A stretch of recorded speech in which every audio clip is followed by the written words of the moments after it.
bukan nak ajar kau gibah lah. Faham tak? Saya nak demo macam mana nak present.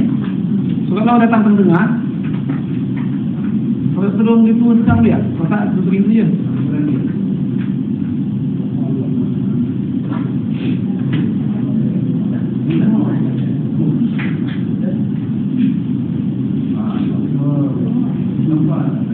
Okay. So kalau dia turun ni sekejap, this project ambil masa. So saya cadangkan you start identify tempat-tempat yang mana yang you boleh offer untuk digital learning. Small department kita kan. Kalau kita kenal dia punya konsep yang punya betul jawatan atau apa kan. Dan kita saya buat presentation ni 1 hour saja. Sorry, half an hour saja. Half an hour. So saya demo kira ni half an hour supaya bila you present nanti, kalau diberi masa panjang, saya boleh buat panjang lah. Tapi kalau masa pendek, diberi masa pendek, you boleh accommodate. Dan saya buat benda ni sebab sebelum ni idea dia adalah you cari kontak, manager yang present. Tapi kalau semua cari kontak, saya seorang yang present, practical lah. So tak practical. So sekarang ni, why do I empower you, I equip you dengan material semua everything, then saya train the trainer supaya boleh present kat orang lain dan jawab macam mana ada soalan. Nombor dua, slide nanti saya akan kongsikan. Cuma jangan ambil gambar dan tak payah post kat Facebook sebab this is your slide, this is your copyright. Kalau tidak, payah post kat luar je orang main. Okay. Nombor 3, to develop you punya self confidence untuk bagi talk dekat public. Nombor 4, bila present benda ni, jangan fikir nak close sikit. You kena fikir ada masa tak? Ini antara benda paling senang you nak buat. Sebab sikit hari kita pasal seminar selling, tapi dia ajar tak macam mana nak buat seminar tu? Proses dia, apa yang you ada, dokumen-dokumen yang ada, maksudnya macam mana benda tu berjalan. Okay. So saya nak kongsikan sikit. Saya tak ada masa itu je. Saya sini je. Oh maaf, iPad kat atas.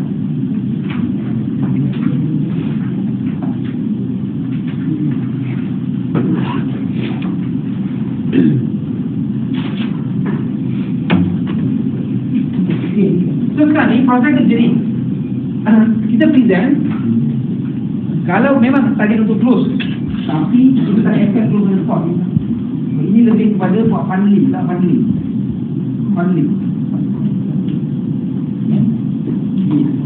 Macam corong-corong. So kita dapatkan kontak banyak, kita grab di kontak, dan kita pull up on one. Okey, cara dia adalah bila you dah first, you hantar surat, kan template surat kan, hantar surat mana-mana, insyaAllah akan ada reply. Because tak ramai yang buat seminar macam ni. Dia cuma sekali buat seminar wasiat lah, faham tak? Macam mana buat wasiat lah. Ingat kita bukan champion buat raya, bukan.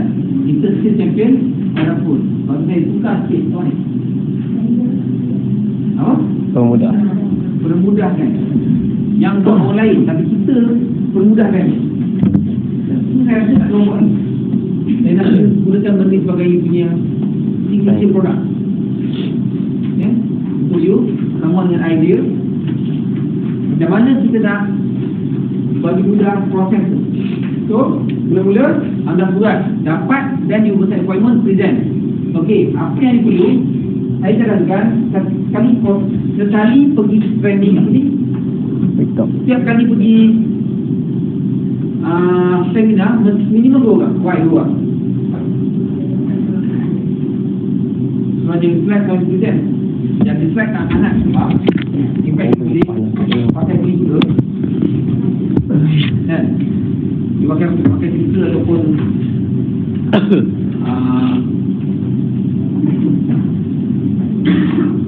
dia boleh pakai filter ataupun dia boleh tekan je. Sebab masa nak collect lebih form. Saya akan sediakan saja untuk ini.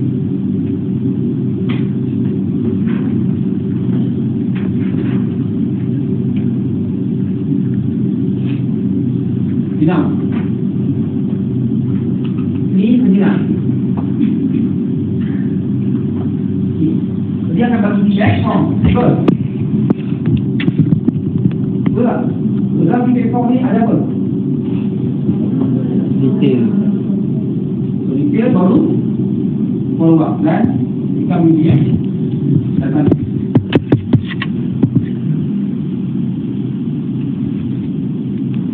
Once dah masuk dalam media database, you boleh buat macam-macam. You boleh follow up, you boleh bagi information, you boleh repo, dia boleh everything.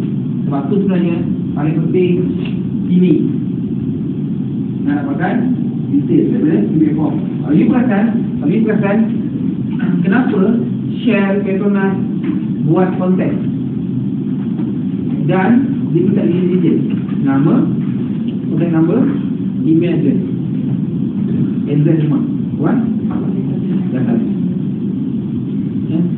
Sebab tu you tengok Google dengan Facebook sekarang antara company yang paling kaya sebab dia ada data. Ini berbuat platform sahaja. Ini cara macam mana nak kumpul data. Okay. So kalau katakanlah you hari-hari buat seminar atau berminggu 3 kali, sekali buat 30 orang, 30 orang, satu minggu 190 orang, 3 kali 50 orang. Saya tak video-videoan. Kalau sebulan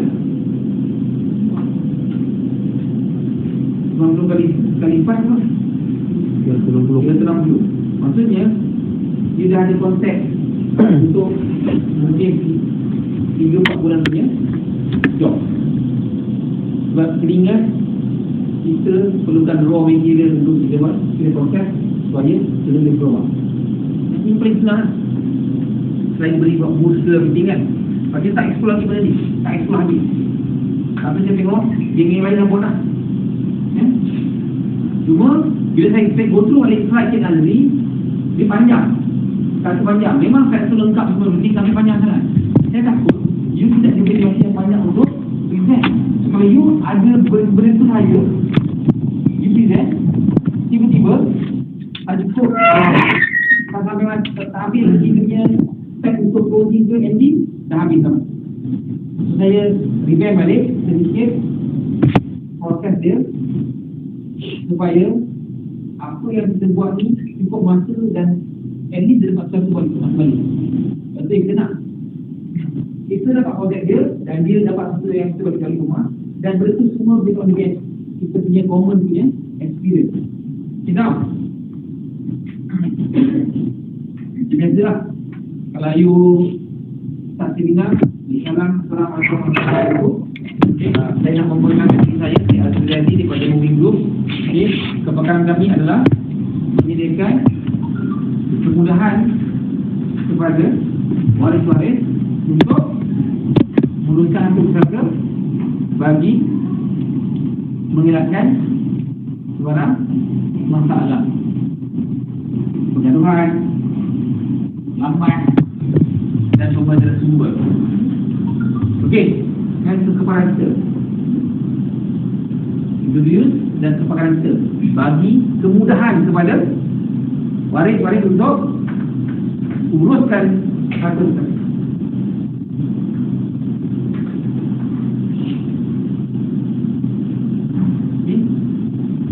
Saya nak buat macam ni. Siapa yang dah ready nak dengar apa yang saya kongsikan dengan saya? Hai! Walaupun bukan itu namanya engagement. Engagement supaya dia tak leka. You just imagine, mungkin dalam menulis kelas you buat macam ni, 2-3 orang je angkat. Hai. Tapi lama-lama orang yang tengah main handphone, hai, dia itu namanya engagement. Jangan ingat saya saja angkat tangan saya. Itu namanya engagement. Sebab macam mana control crowd, mesti dalam masa 2-3 minit atau 4 minit, 5 minit sekali engagement. Okey? Terfaham makna saya? Hai. Baik. So kita dapat engagement. Sebelum tu you kena cakap, you kena tanya, okay? Berapa ramai kat sini pernah experience urus harta? Tanya audience. Kalau dia tak respon, okey, kita cuba bagi dia question, dia akan rasa macam benar. Berapa ramai kat sini pernah dengar masalah bila urus harta bergaduh, tak mau makan? Jadi hari ini saya datang, saya nak kongsikan cara macam mana nak mengurangkan risiko benda ni semua. Dan saya nak kongsikan juga macam mana benda ni kalau tak buat boleh beri kesan yang buruk dan yang banyak. Baik.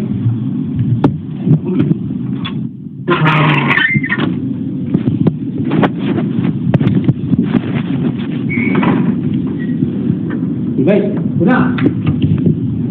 Saya akan perkepaskan slide dulu ni. Okey, tuan-tuan dan puan sekalian, tak ada benda yang pasti selain daripada mati. Okay. Apabila mati saja, selain daripada jenazah beku, harta pun akan jadi beku. Tapi jenazah ni ada tanggungjawab, ada hak dia. Hak dia. So hak pertama adalah orang yang hidup kena uruskan jenazah dia. Dan orang yang hidup perlu settlekan hutang-hutang dia. Nombor 2, dah uruskan jenazah, settlekan hutang. Pertama, hutang dengan siapa? Hutang dengan Allah. Contoh, haji dia lagi, puasa kena, fidyah lagi, zakat. Lepas tu hutang dengan manusia. Okey. Nombor 3, yang hidup perlu tunaikan wasiat dia kalau ada. Dan kalau tak ada, uruskan dunia berbagai harta usaha. Siapa kat sini rasa tak ada harta langsung? Langsung tak ada harta. Ada? Tak ada langsung ada harta. Maksud harta ni adalah bila hidup you ada, bila meninggal you tinggalkan. Kan? Tinggalkan dan dia, benda tu masih bermanfaat. Yang ni you kena refer Ustaz Zaidul punya video pasal harta pusaka. Tapi kalau katakanlah baju, harta pusaka tak? Kan? Katalah orang tu ada banyak jaket macam ni. Kan? Ada 5 line 6 line. Selain mungkin dalam 500. Kalau 5 line 1,500. So siapa yang patut berhak memiliki benda? Katalah ada kasut 2 pasang, tapi sebelah dah tak ada. Itu harta tak? Sebab dia tidak boleh memberi manfaat. Kalau baju, handphone, sekarang semua ada handphone. Kan? Kalau iPhone, berapa harga iPhone? Kalau iPhone 7 RM5,000. So siapa nak memiliki handphone?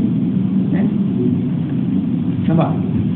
Katakanlah ibu suami bagi dekat, ingat nanti saya check kat ujung, walaupun handphone suami isteri punya, tapi kat situ ada bahagian orang. So tuan-tuan dan perempuan kena clear benda ni. Sebab kalau tidak, kita akan menghadapi satu masalah lain. Okey. Terus ni. Bila bab yang ni senang, yang ni okey lah. Yang ni pun perlukan orang untuk execute. Tapi bila bab nak harta pusaka ni, ada beberapa cabaran yang kita kena lalui. Pertama sekali, nak urus harta pusaka, boleh tak pakai ini? Tak boleh. Mesti ada cost. Okay, now macam mana agak-agak sekarang ni jenazah beku, apa yang beku tadi? Duit pun beku. Duit pun beku. So sekarang ni, kalau kita nak execute, perlukan duit, mana dapat duit tu? Siapa yang patut keluarkan duit tu? Waris. So waris nak keluarkan tak isu dia? Tuan-tuan dan perempuan. Tak apa, dia tak jawab, tak apa. Ditanya juga. Dia kena banyak dan kebanyakan orang dan saking experience berbelas-belas tahun buat benda ni, Kebanyakan orang nak harta saja. Dia tak nak keluarkan duit untuk dapatkan harta. Tuan-tuan dan perempuan mungkin tak setuju dengan saya, tapi itulah saya hadapi. Dan itulah saya lalui dalam proses nak selesaikan masalah macam tu. Okay, dia mungkin tak respon dengan you, tapi apa dia experience untuk you? Apa dia experience? Kau tak ada experience tu. Dengar-dengar apa mati-mati ke gaduh pasal duit, pasal harta. Ada kan? So, dia tak perlu respon, tapi tak apa nak ingat. Sebab benda ni benda yang common berlaku. Kedua, proses nak uruskan ni sampai boleh transfer semua everything, ambil masa. Poin nombor 2, ambil masa. Tuan-tuan dan perempuan, kalaulah duit tu ataupun harta tu beku je kat situ, tak ada buat apa-apa, kita rugi tak? Rugi tak? Maksudnya boleh kita manfaatkan, tapi tak boleh manfaatkan masa yang panjang. On average, biasa-biasa kalau smooth, ambil masa minimum 6 bulan. Biasa berapa? 2 tahun, biasa-biasa. Yang luar biasa 20 tahun, kadang-kadang sampai sekarang tak settle. Kenapa? Nanti saya akan kongsikan. Nombor 3 adalah orang yang nak uruskan. Kan? Orang nak uruskan, pertama dia kena ada masa, kedua dia kena ada duit. So abang, saya nak tanya, encik, saya nak tanya, kalau encik menjadi wasi, ditugaskan untuk menguruskan harta pusaka, encik kena turun naik mahkamah ataupun jebak tanah, duit yang encik keluar pergi beli minyak, tol semua meeting tu, encik pakai duit encik ke ataupun encik patutnya pakai duit waris yang lain? Di saya, di you, tak kisah. Mana waris lain cuma dapat harta je. Patutnya pakai duit siapa? Warisan. Warisan. Kenapa kalau waris tak keluarkan duit? Pakai duit seorang. You nak tak? Tak nak kan? So macam tu lah. Tanya seorang. Kalau kita nak tanya depan, tanya belakang. Minta maaf, kita nama siapa? Cik Azli. Kalau Cik Azli kami latih untuk oleh si mati untuk uruskan sesuatu. Proses nak naik, mahkamah, tanah, berhenti, perlukan masa. Cik Azli ada masa untuk berhenti banyak kali untuk uruskan. Dan begini, cik bukan ini pun dua balik. Kalau dua balik nak bagi, macam saya cakap tadi, waris semua nak harta, tapi tak nak keluar duit untuk urus. Dan bila jadi menjadi dua pun masalah sekarang, tertangguh. Apa lagi masalah?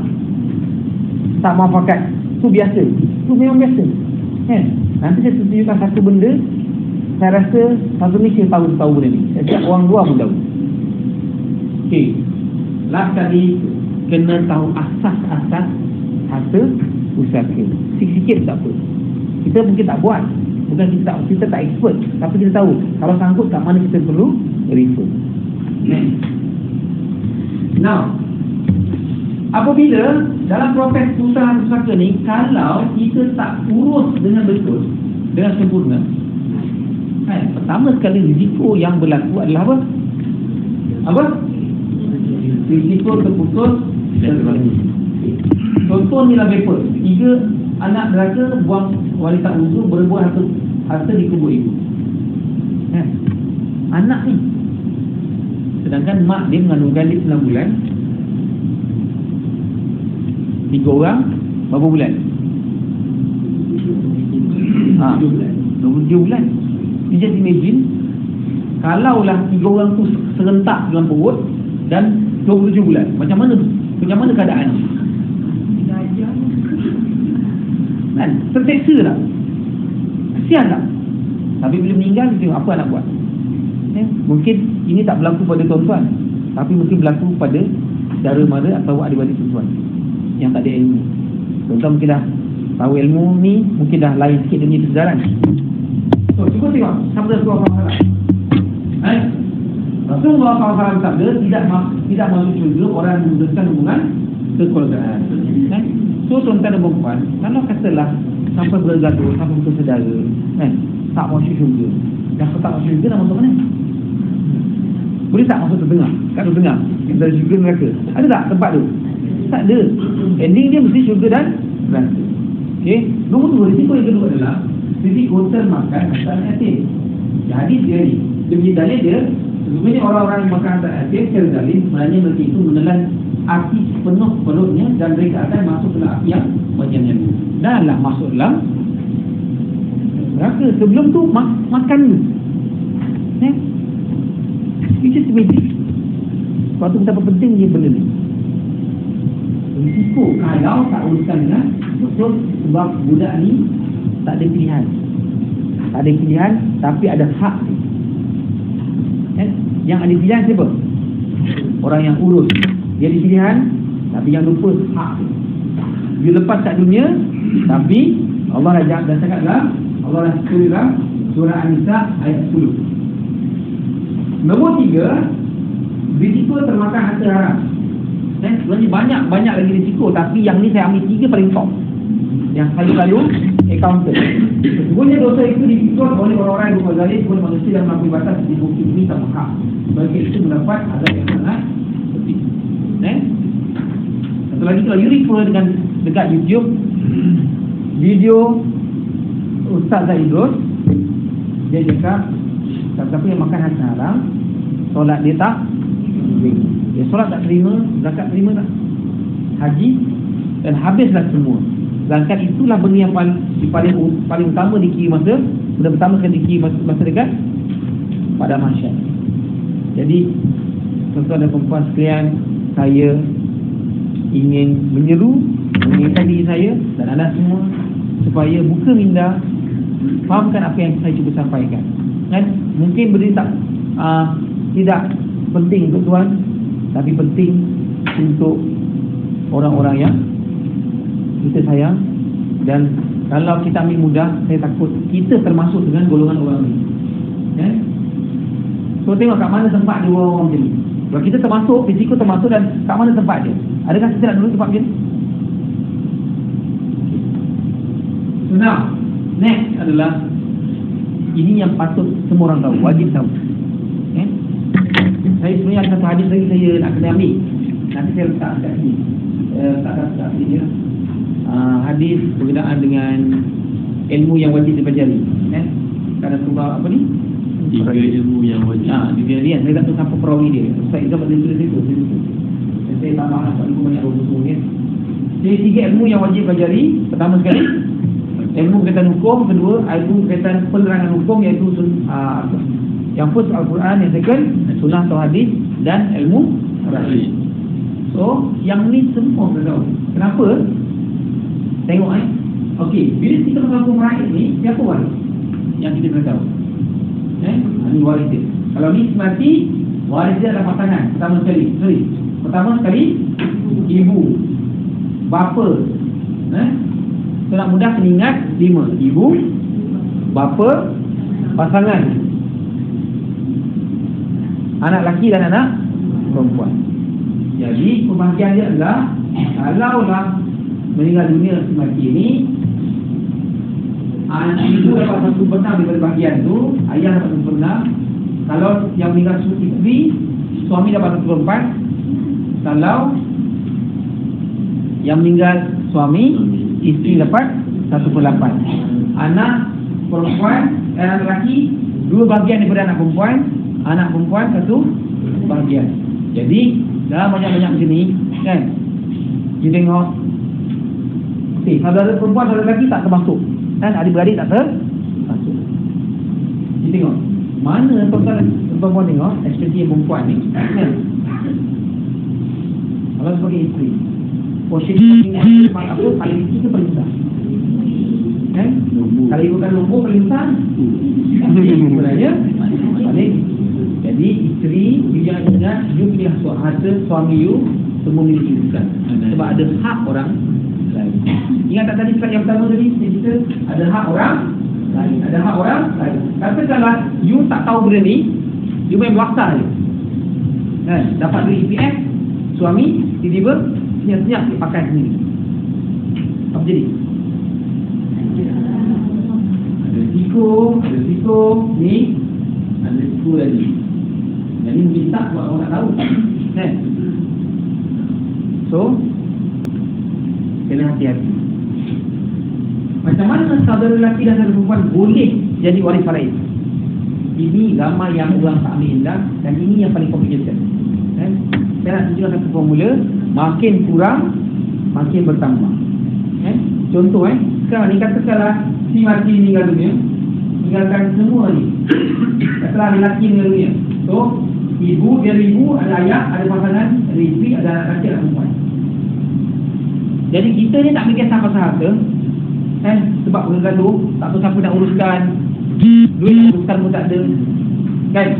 Jadi tiba-tiba tak sempat nak bagi-bagi, ibu meninggal. So bila ibu meninggal, siapa waris ibu? Pasangan dia, which ayah dia. Atuk kepada arwah. Atuk kepada arwah, dia pun arwah juga. Atuk kepada arwah dia maksudnya ibu dan ayah ibu dia, kalau ada. Kalau tak ada, tak, daripada mak ayah dia. Siapa tak? Adik-beradik sini boleh jadi waris faraid kalau tak sempat lagi dan bila mati. Just imagine, asalnya 5. 1, 2, 3, 4, 5. Katakanlah 5 orang lah. Ni meninggal, dia ada anak 5 orang. So berapa? 5 tolak 1 sama dengan 9. So makin kurang makin bertambah. So total ada perempuan agak-agak. Lepas tu delay lagi. Dan berapa banyak waris yang kena terlibat untuk proses mendapatkan konsen ataupun kebenaran menguruskan harta bersatu.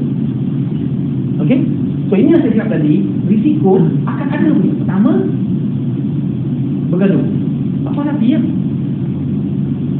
Kedua, kalau buat tak tahu macam mana tak tahu, saya ambil asal yatim. Dia imagine dia meninggal, dia jadi anak yatim. Kalau lah kata pasangan tak beritahu, semua harta pusaka orang ni dia ambil kat dia, sebab penama adalah dia, sedangkan dia penama sebagai wasi ataupun pelaksana saja, executor. So apa impact? Dan bagi makan anak yang bagi makan pula benda kat dia ni, tak dia ni. Dan sedangkan kedudukan dia ni untuk apa? Berdoa pada si mati. Kalau ikutlah anak kita perlukan doa dia masa kat kubur. Tapi dia dah makan harta haram. Adakah doa ni terima tak? Saya bukan apa yang Ustaz saya terangkan. So, macam mana tuan-tuan? Nampak tak kepentingan? Sebab tu Nabi kata ilmu yang pertama sekali diangkat oleh umat dia akhir zaman adalah faraid. Kalau 5 tu, katalah anak lelaki dia yang couple, anak dia mungkin ada anak lelaki ataupun ada anak perempuan. So yang satu portion lagi tu. Okey, nampak? Dia cuba nak tanya kita pasal faraid. Cik, saya bukan expert buat faraid. Faraid kita kena tanya orang faraid. Saya cuma provide duit macam nak urus. Ni kena clear. Nampak dia tanya apa? Dia lebih minat pasal faraid. Nampak? Dia lebih minat kalau ni macam mana. Sebab tu kita nanti cakap, ramai orang bila buat seminar selling ni, dia nak jadi expert bahagian faraid. Kalau saya cakap terang, kalau yang tu saya tak jawab. Why? So cik, saya bukan expert bahagian faraid. Saya expert macam mana nak bagi duit supaya faraid boleh settle. Yang tu cik kena risau pada orang yang faraid. Saya tahu tapi saya tak expert kan? Dan saya punya bidang memang fokus buat tolong orang macam nak uruskan je. Bagi fund, diuruskan. Okay? Ini soalan yang bagus lah. Real question. Dia akan tanya betul dia. Cik macam mana ni, macam mana? Dia ingat kita daripada syariah bagian usaha Islam. Tak. Kita memang still takaful punya consultant. Sebab peguam syar'i ke yang bagian faraid ni ataupun dia tengok wakiah syok ke apa ni, konsentrasi ke ambil ke, dia tak boleh provide apa yang kita provide. So kita compliment dia. So yang tu kita ditanya dengan orang yang expert. Okay. Kalau ada soalan kita kita buat demo punya. Kalau awal-awal kita buat disclaimer, awal slide disclaimer Kau masuk ke apa? Tak boleh cakap demo kan? tak maksudnya maksudnya dekat slide tu kita buat disclaimer. Oh boleh juga. Tak maksud aku punya cadangan dekat slide tu kita buat disclaimer, bukan cakap over lah. Maksudnya bila slide tu pun kita tayang tu tak ada saya sama baik cadangan lah. Oh boleh juga. Awal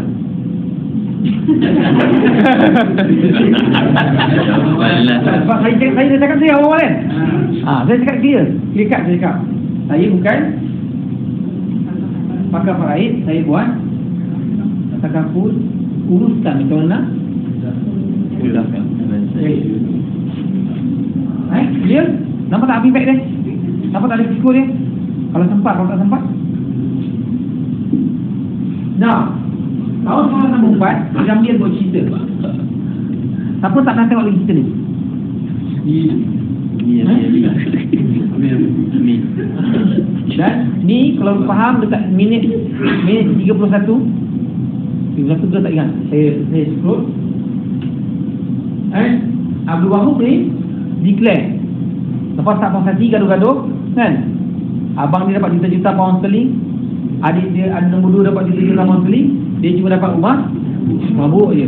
So mulai hari ini nak bubur putus saudara.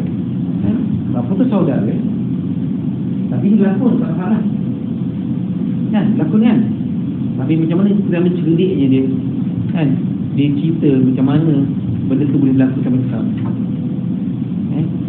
Tapi Nabi cerita tahun nombor 4 52 tahun lepas. Nabi cerita 54 tahun lepas. Ini masalah dia. Dan ini yang berlaku. Adik saman kakak, kakak saman adik. Lepas tu tak bertegur. Tak bertegur. Kalau tak bertegur, hari aku dah kira putuskan silaturahim. Duduk mana? Tak. So tuan-tuan si berfikir. Ini dia lah. Mungkin kalau siapa yang tak tahu, kita terangkan sikit. Mungkin dia tak tahu, tapi benda ni jadi viral itu pasal kes kemalangan dekat dia. Kan anak beranak meninggal dunia dan berebut. So jangan nanti akan kona. Kes macam tu macam mana? Dia kona dekat situ. Ingat kita bukan pakar faraid, kita pakar tegak. Teruskan ni kita fokus kepada masalah dia. Masalah apa? Boleh putus saudara di kolam harta pusaka ataupun macam mana nak manage. Jadi saya tanya sebelum saya proceed lebih jauh, saya sebenarnya nak share satu benda pasal ibah takaful. Seberapa pun harga dia ni saya akan share kemudian. Tapi saya nak tanya, ini boleh di-convert dengan duit. Nampak duit. Tapi yang ni boleh dinilai dengan duit. So saya tanya, akak ni mana satu lebih mahal kalau bagi duit? Saudari ataupun keluar simpan duit sikit untuk buat perubatan takaful ni supaya boleh mengurangkan risiko yang tiga benda ni. Ini kita mana? Nampak? Itu namanya pre-conditioning. Pre-conditioning tidak pilih pasal nanti ayat closing nanti kita buat dia lagi. Nanti dia tahu. Next. So ibah takaful dan kepentingan dia. Ibah takaful ni simple je sebenarnya. Kita sediakan duit untuk kepada waris yang uruskan harta pusaka supaya digunakan duit itu untuk execute, untuk menyelesaikan masalah tadi. Duit, masa dengan orang yang uruskan dengan ilmu lah. Saya nak tanya, kalau you sekarang ni waris tinggalkan duit kat you dan wasiatkan duit ni untuk uruskan yang harta pusaka, you sebagai pentadbir, you suka tak nak tolong uruskan? Tapi kalau dia tinggalkan harta tadi, dia tak tinggalkan duit untuk urusan? Kita terfikir-fikir tak kalau nak execute? Okay. Nah, apa kepentingan dia? Sama sekali ni, tunai segera untuk urusan harta. Tunai segera. Sebab kalau meninggal dunia je, takaful akan bagi duit hibah tu dalam masa 14 hari. Kalau you nak tunggu duit beku tu cair, dan nak cairkan tu, tak cairkan pun perlukan duit, nak tunggu beku baru cair, minimum 6 bulan. Okey. Penama, kalau katalah ada penama, EPF ada penama tak? Ada. Sekejap tak boleh transfer? Boleh transfer. Boleh, tapi ingat itu harta pusaka. Harta pusaka ada bahagian-bahagian dia. Kalau kita nak pakai untuk menguruskan, kita mesti dapat kebenaran daripada semua. Kalau tak dapat kebenaran, tak boleh. Dia boleh buat, tapi hukum dia tak hukum. Kedua, ingat tak tadi step ketiga urus jenazah, step kedua apa? Selesaikan hutang. So sebelum harta tu nak dibagi-bagikan, kena selesaikan hutang dia. So kalau kita ada hibah takaful, duit tu kita boleh setkan untuk selesaikan hutang supaya harta tu boleh terus pergi ke waris tanpa selesaikan hutang. Nombor 3, tak perlu pakai lawyer ataupun mahkamah. Sebab hibah takaful tu terus pergi ke beneficiary dan mengelakkan perbuatan harta pusaka yang boleh menyebabkan tadi apa? Putus silaturahmi. Dan waris lain tak boleh tuntut. Waris lain tak boleh tuntut. Dan dilindungi oleh undang-undang under Islamic Financial Services Act 2013. Yang ni mana-mana undang-undang pun tak boleh tak override dia. Okay. So last kali, okay, pembagian ikut hasrat pemberi. Maksudnya kalau katalah kita yang urus, yang plan duit tu, kita boleh bagi, okey, ni saya nak hibahkan kat orang ni berapa, kat orang ni berapa, kat orang ni berapa, dan orang lain tak boleh nak kontak. Last kali yang penting adalah mempercepatkan proses untuk pembagian harta pusaka. Jadi tuan-tuan dan puan, itu sahaja saya presentation. Ya. So siapa yang berminat nak tahu lebih lanjut, saya sediakan borang feedback, you tulis detail juga situ. Saya pasti mesti ada kalangan anda semua akan ataupun ada experience masalah banyak pusaka. Saya bagi simak nasihat cuma untuk mengurangkan risiko yang 3 benda tadi. So okay, nanti you come up dengan satu contoh. You buatlah satu contoh, umur berapa, harga berapa. Yang saya tak sempat buat. You buat 3 range, yang muda, yang tengah, yang ni. Katakanlah you buat 100,000 punya coverage. Kalau umur 25 berapa 100,000? Kalau protect dapat tak RM50? RM1,000, amat RM50. Biar dia nampak benda murah je sebenarnya. Okey, lepas tu yang umur 30 lebih 100. Yang umur 40 lebih 200. Cuba 3 je, 50, 100 dengan 200. 100,000 ataupun 200,000. Itu perpandangan apa tema. Lepas tu last kali dibalik pada slide ni. Dipilih seorang. Contoh, Encik berapa umur? 25. Kalau 25, berapa ringgit? Katalah RM100. Encik, sekarang ni saya bagi option kat Encik untuk sediakan dana untuk uruskan harta pusaka ni. Tapi Cik kena menyimpan tiap-tiap bulan RM100. Jadi apa-apa duit 100,000 atau 200,000 ni boleh digunakan untuk urus harta pusaka, untuk mengelakkan yang 3 benda tadi. Saya tanya Cik, Cik rasa mana lagi mahal? RM100 duit Cik untuk beri bahasa takaful ataupun syurga hidup? Syurga hidup. So kalau Cik nak buat, saya boleh tolong uruskan. Faham tak? Tapi kalau Cik rasa mahal sangat, mahal sangat, 100 tu Cik simpan je lagi tu. Sebab tugas saya dah selesai. Okey. Cik tak tahu pasal ni, itu masalah saya. Tapi Cik tak buat benda ni, itu masalah Cik. Faham tak? Balik tak tengok dulu? Saya beri ni. Saya kata saya beri. Tuan, cik tak tahu masalah saya. Sebab saya tahu, saya wajib beritahu. Tapi cik tak buat, bukan masalah saya. Itu masalah cik. Dan saya dah ajar. Sebab kalau katalah kita rasa mahal RM100, tapi kita tak mahal, kita beli pun mahal. Itu besar. Tak rasa mahal, kita beli data plan mahal. Kita tak rasa mahal, kita boleh bayar escrow. Tapi yang ni, kita rasa mahal. Pulang, saya dah cerita. Mudah-mudahan apa yang saya sampaikan ni boleh beri manfaat. Dan saya bukan pakar faraid, saya cuma pakar buat sumpah.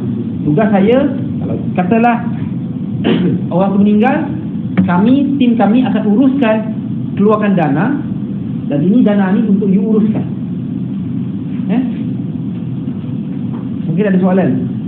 Habis kalau kita tak amanah bukan tugas kita. Yang tak amanah orang itu. Sedih lah yang kena. Kita dah bagi tinggalkan harta, tinggalkan duit untuk urus harta. Tak amanah tak boleh buat apa. Clear? Maksudnya part kita dah selesai. Okey? Siapa rasa nak buat? Nampak? Kalau you rasa tugas saya sebenarnya saya nak turunkan priority duit tu buat sorry. Naikkan priority tu, naikkan priority hibah tu. Disebabkan oleh supported by silaturahim dan juga benda tadi.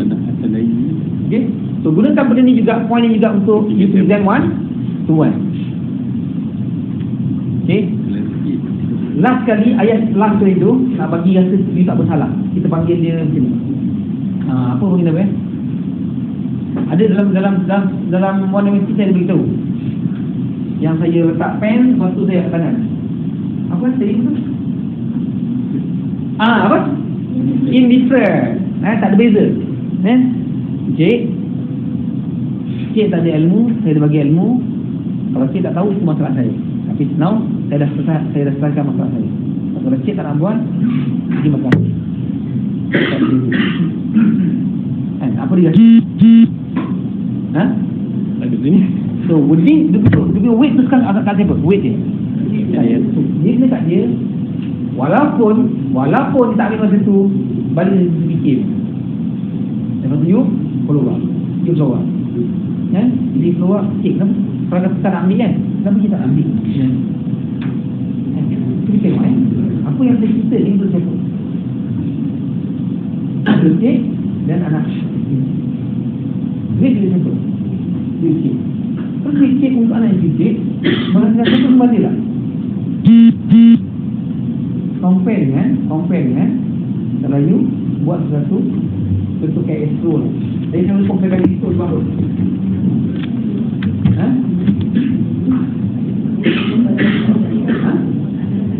Banyak yang tak boleh faedah daripada yang faedah. Jarang orang tengok TV Al-Izzah ni. Jarang lah.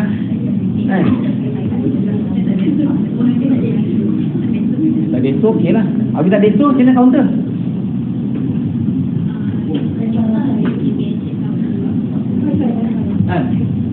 Pasal lagi tak kisah sebenarnya duit tu. Tapi apa yang kena adalah supaya dia faham ini pun perayo. Itu saja. Saya setengah jam sebab saya elaborate dari segi mungkin break. Itu cukup. Sebab kalau you break panjang-panjang, tak ada closing kan, orang yang tunggu ni dia lah tak habis ni. Tapi setengah jam tengah peak tiba habis. Itu saja saya presentation kan. Dan memang kita tinggalkan something untuk dia. Okay? So siapa rasa boleh present macam ni? Boleh. So you kena practice. Saya practice 3-4 kali dengan saya punya slide saja. Faham tak? Jadi saya slide saya cakap. Lepas tu hari ni saya boleh cakap. Boleh? Okay. Nanti saya akan completekan dia punya slide. Mungkin lepas dari itu kalau ada masa lagi, you boleh buka video Ustaz saya dulu cerita pasal 2 tadi. Pasal yang makan alternatif dengan pasal step uruskan harta. Tapi yang paling ketat, yang paling best yang ni lah, yang pasal makan tak etima sebab dia makan haram dia tak terima. Dan satu lagi, saya kalau tak macam yang kita fikir tadi apa? Tetap disclaimer awal-awal supaya pertama you tak miss out. You tak salah cakap. Jadi memang ada disclaimer. Mana slide pertama tadi, slide yang ni. Terus slide kedua, disclaimer. You cakap terang kat dia. Saya tahu tapi saya bukan pakar. Tapi kalau takaful ni, hibah takaful memang saya kepakaran. Kalau tak nak sebut takaful tu, you sebut. You cakap mungkin kalau untuk dana untuk urus harta, ni saya kepakaran saya. Dana untuk urus hibah ni memanglah hibah, tapi dalam masyarakat orang kita hibah jadi macam common. So kita nak tukar sikit USP, unique sales proposition. Kau buat apa? Aku provide fund hidup urus fund urus harta. Dia tanya, bila dia tanya selamat hari. So you kerja apa ni sekarang? Wah, tak faham. Ada apa sih? Tu tanya siapa dah kerja saya?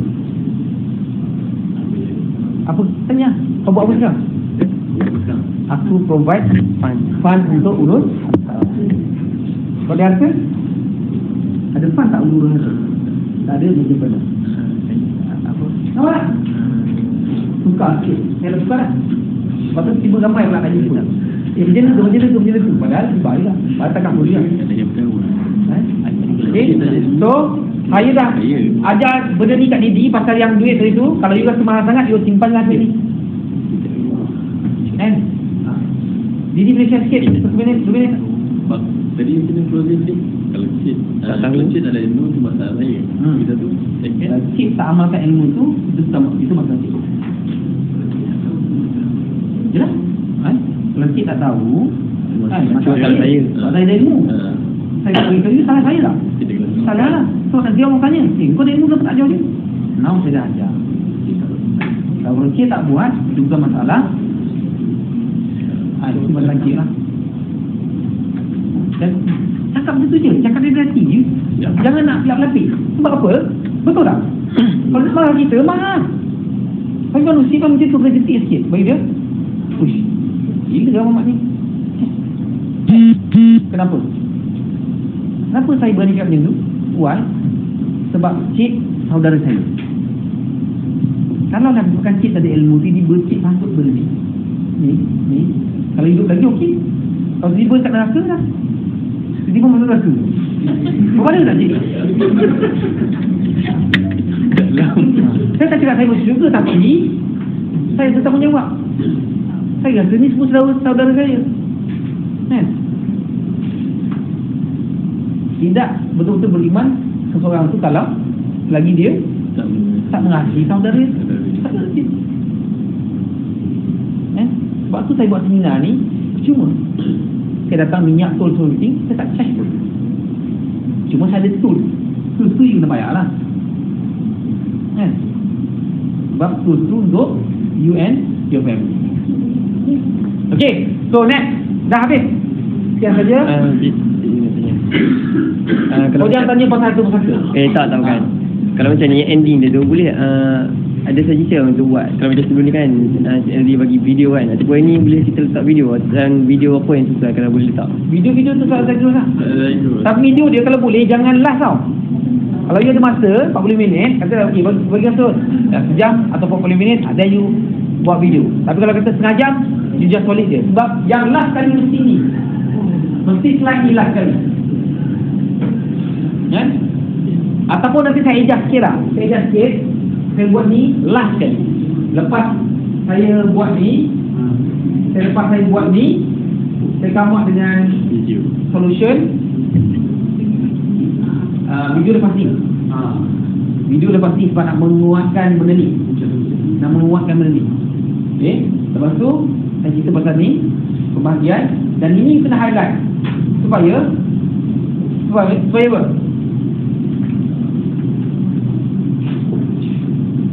Supaya dia dekat dalam dia, supaya buat hibah untuk boleh sikit. Bila paling sikit, walaupun angka paling besar, tapi dapat balik Aku nak lawakkan dia. Sampai buat lawak berapa jam. Akak, walaupun akak nampak ni paling besar, tapi jumlah paling wah. Tapi akak lah yang suka jaga dia, urus dia kan. Kesian tak kakak? Kesian kakak, kesian kat dia akak, saya tak minta suami akak buat balik. Dia mungkin.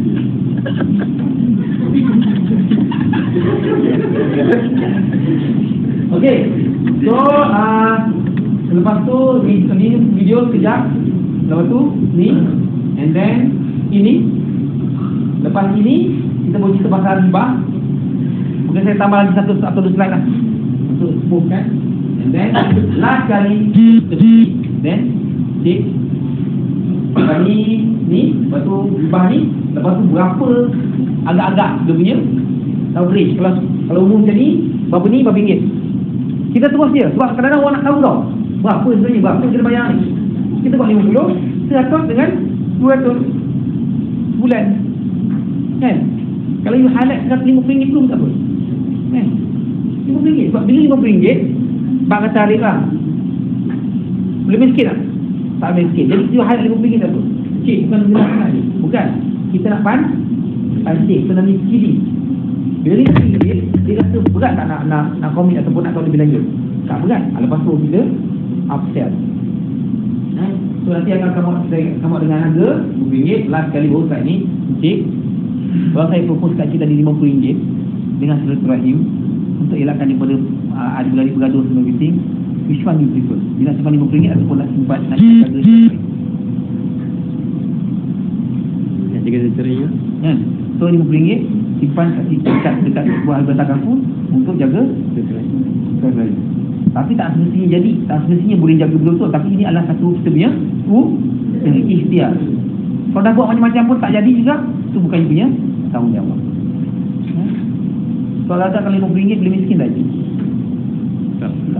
Tapi tengok RM50 cik buat, impact dia adalah boleh jaga silaturahim. Why? Because orang yang takbir harta tu, bila dia dapat duit khas untuk uruskan harta bersangka, dia cepat dia buat. Kalau dia ambil cuti tak bergaji pun tak ada masalah, sebab dia tahu boleh claim balik dekat duit. Faham? Dan you kena buat juga wasiat. Hibah ni you gunakan untuk kos-kos pengurusan harta pusaka. Saya rasa mesti berebut orang uruskan harta pusaka. Habis. Ya? Nanti saya review balik.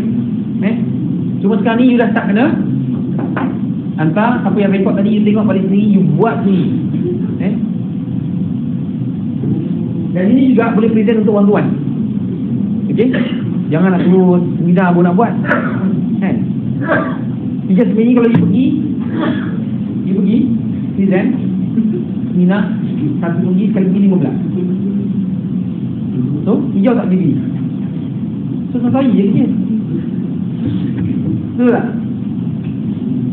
Tak susah. Lepas tu pula seorang dapat potongan dia kan, dapat 15. Hari tu punya hijau. Lepas tu pula dia seorang bagi 10 kan, untuk 2 minggu punya hijau BB1. Tapi tak payah declare masa tu, dia ada asing-asing.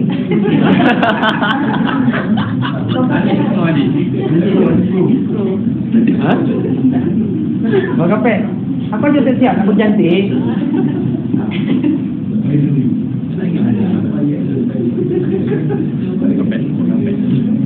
Okey. So, habis. Saya nak share sikit pasal apa? Recruitment.